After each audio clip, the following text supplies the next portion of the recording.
तुभ्यम। रामचरितमानस के लंका कांड से रावण का मनोदरी से अभिमान युक्त वचन कहना, रावण के पुत्र प्रहस्त द्वारा रावण को ज्ञान देना। पिछले वीडियो में हमने आपको श्री राम की सेना सहित समुद्र पार लंका पहुंचने व मनोदरी द्वारा रावण को सीता जी को श्री राम को सौंपने की कहना, वह मनोदरी का रावण को श्री राम की शरण में जाने के लिए समझाने की कथा सुनाई। आज हम आपको आगे की कथा सुनाएंगे। शंकर जी कहते हैं, हे पार्वती, तब रावण ने मनोदरी को उठाया। वह दुष्ट रावण अपनी प्रभुता कहने लगा, हे प्रिय सुन, तूने व्यर्थ ही वह मान रखा है। बताओ तो जगत में मेरे समान योद्धा कौन? वरुण, कुबेर, पवन, यमराज आदि दिक्पालों को, यहाँ तक कि काल को भी मैंने अपनी भुजाओं से जीत रखा है। देवता, दानव और मनुष्य सभी मेरे वश में हैं। फिर तुमको यह भय किस कारण उत्पन्न हो गया?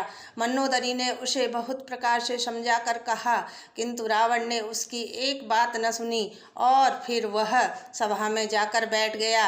मनोदरी ने जान लिया कि काल के वश में होने के कारण उसके पति को अभिमान हो गया है। सभा में आकर उसने मंत्रियों से पूछा कि शत्रु से किस प्रकार युद्ध करना होगा। मंत्री कहने लगे, हे राक्षसों के नाथ, हे प्रभु सुनिए, आप बार बार क्यों पूछते हैं? कहिए तो आपको कौन सा बड़ा भय है जिस पर विचार किया जाए? मनुष्य और बानर, भालू तो हमारे भोजन की सामग्री हैं। कानों से सबके वचन सुनकर रावण का पुत्र प्रहस्त कहने लगा, हे प्रभु, नीति के विरुद्ध कुछ भी नहीं करना चाहिए। मंत्रियों में बहुत थोड़ी सी बुद्धि है। यह मूर्ख मंत्री मुंह देखी कह रहे हैं। हे नाथ, इस प्रकार की बातों से पूरा नहीं पड़ेगा। एक ही बंदर समुद्र लांघकर आया था, उसका चरित्र सब लोग मन ही मन अब भी गाया करते हैं। उस समय तुम लोगों को भूख न थी, बंदर तो तुम्हारा भोजन ही है। फिर नगर जलाते समय तुमने उसे पकड़कर क्यों नहीं खा लिया? इन मंत्रियों ने स्वामी आपको ऐसी सम्मति सुनाई है जो सुनने में अच्छी है, पर इससे आगे चलकर दुख पाना होगा। जिन्होंने खेली खेल में समुद्र को बंधा लिया और जो सेना सहित सुवेल पर्वत पर आ उतरा है, हे भाई कहो, वह मनुष्य है जिसे कहते हो कि हम खा लेंगे। सब गाल फुला फुला कर पागलों की तरह वचन कह रहे हैं। हे तात, मेरे वचनों को बड़े गौर से सुनिए, मुझे मन में कायर न समझ लीजिएगा।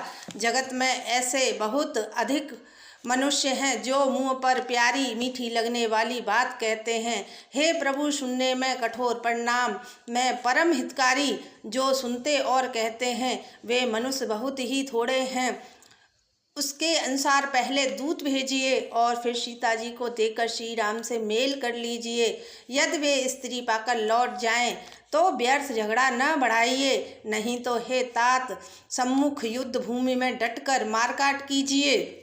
हे प्रभु, यदि आप मेरी बात मानेंगे तो जगत में दोनों ही प्रकार से आपका श्रेयस होगा। रावण ने गुस्से में भरकर पुत्र से कहा, अरे मूर्ख, तुझे ऐसी बुद्धि किसने सिखाई? अभी से हृदय में भय हो रहा है। हे पुत्र, तू मेरे वंश के अनुरूप नहीं हुआ। पिताजी की अत्यंत घोर और कठोर वाणी सुनकर प्रहस्त ये कड़े वचन कहता हुआ घर चला गया। हित की सलाह आपको कैसे अच्छी नहीं लगती? जैसे मृत्यु के समय रोगी को दवा अच्छी नहीं लगती। संध्या के समय रावण अपनी 20 भुजाओं को देखता हुआ महल चला गया। लंका की चोटी पर एक विचित्र महल था, वहाँ नाच गाना अखाड़ा जमता था। रावण उस महल में जाकर बैठ गया। किन्नर रावण के गुण समूहों को गाने लगे। ताल करताल, मृदंग और वीणा बज रहे हैं। नृत्य में प्रवीण अप्सराएं नाच रही हैं। वह निरंतर सैकड़ों इंद्रों के समान भोग विलास करता रहता है। श्री राम जी शरीखा अत्यंत प्रबल शत्रु सिर पर खड़ा है, फिर भी रावण को न तो चिंता है और ना ही डर है। इससे आगे की कथा हम आपको अगले वीडियो में सुनाएंगे। कृपया आपको मेरी यह कथा अच्छी लगे तो लाइक और कमेंट करना। जय सिया राम, जय हनुमान। श्री शिवाय नमस्तु।